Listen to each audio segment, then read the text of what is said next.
नवरात्रि में माँ के भक्तों की आस्था काफी प्रगाढ़ हो जाती है। माँ के सभी भक्त लोक मंगल और अपने जीवन मंगल के लिए कामना करते हैं।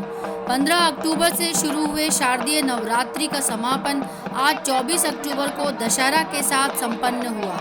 नवरात्रि के 9 दिनों के बाद विजयदशमी का दिन सबसे खास माना जाता है।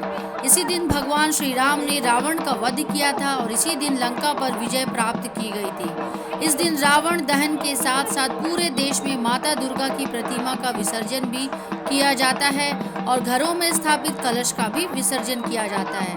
उत्सव के अंतिम दिन को विजयादशमी या बिजोया कहा जाता है, जब शक्ति की देवी दुर्गा राक्षस महिषासुर पर विजय प्राप्त करती हैं, जो बुराई पर अच्छाई की जीत का प्रतीक है।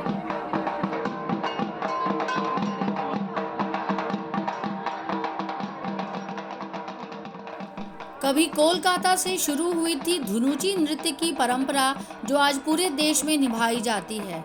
देश के कोने कोने में बसे देवी भगवती के भक्त नवरात्र के दिनों में मां को प्रसन्न करने के लिए धुनुची नृत्य करते हैं।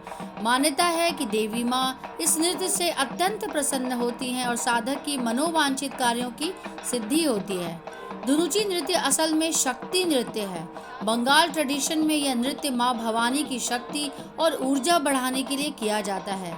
पुराणों के अनुसार चूंकि महिषासुर बहुत ही बलशाली था, उसे कोई नर देवता नहीं मार सकता था।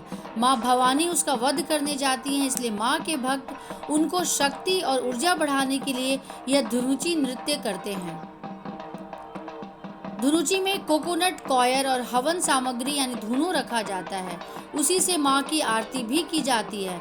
धुनुची नृत्य सप्तमी से शुरू होता है और अष्टमी और नवमी पूजा तक चलता है।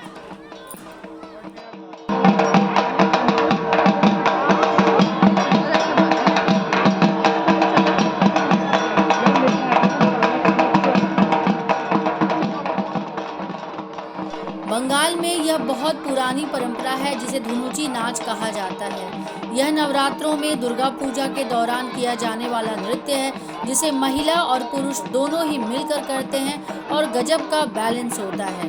दुर्गा पूजा पंडालों में धुनुची नृत्य का नज़ारा देख आंखें ठहर सी जाती हैं। पुरुष हो या महिलाएं, यह डांस सभी करते हैं और काफी मनमोहक होता है यह नृत्य।